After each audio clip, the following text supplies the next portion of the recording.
Hi, welcome to my presentation of my cultural exposure assignment. For my event, I attended the American Indian Alliance annual powwow at MSU on Friday, March 29th. So, some common attitudes, beliefs, and values that are relative to Native culture are they're very family oriented. They value family and their tribes highly. They're always willing to help um, anyone around them.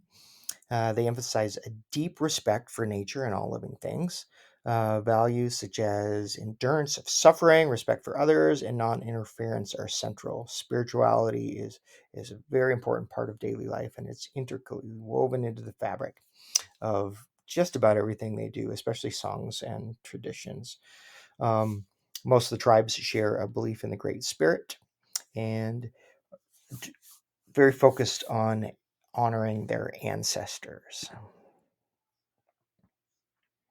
So every tribe is very different. So there's um, not a lot of overlap aside from the view of the Great Spirit. Different tribes have very different creation accounts.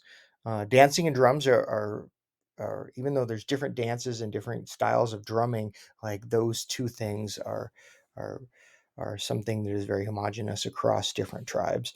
Um, Rituals are always deeply connected to nature. There's vision quests and sun dancing and smudging, which is praying while burning sweetgrass and sage.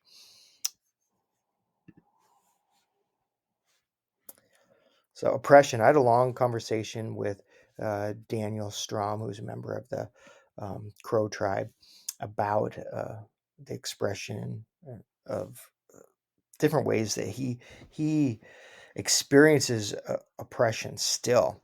Um, it's very complex, but historically, Native Americans have faced oppression in a way that was almost different from other minority groups. Whereas uh, historically, they didn't have any oppression; they had access to the land and the resources, and that is something that has changed over time.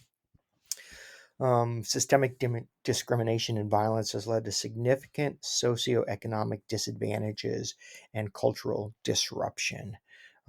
We see the impact of that in higher levels of poverty, lower median incomes, persistent health disparities, biased policies, and um, continued cultural insensitivity in institutions, discriminatory hiring practices as well.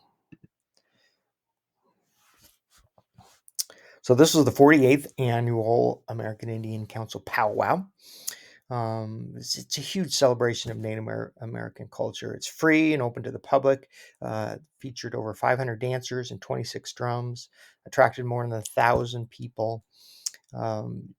It did a great job of showcasing the rich traditions. They had kind of a bazaar there where you could buy all kinds of different handmade products, beaded things, and leather products, clothing and jewelry, especially.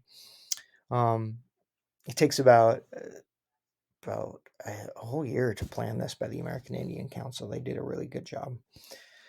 Three things that I learned are that drums and dancing are central elements in many Native practices.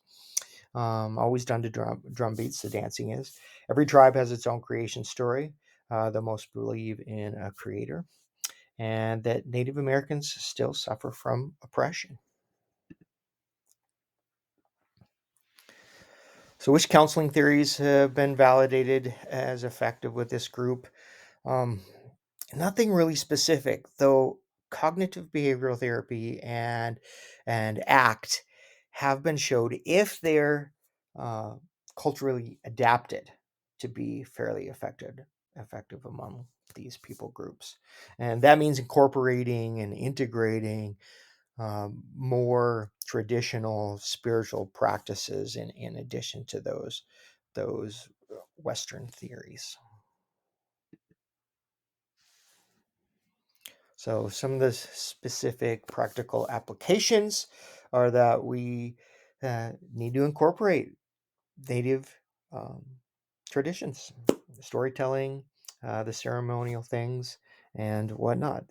You know, I had a beautiful time. It was very impactful seeing everyone in the full costumes and the beautiful dances. But it was disheartening too to hear Daniel talk about the oppression he and his family still deal with.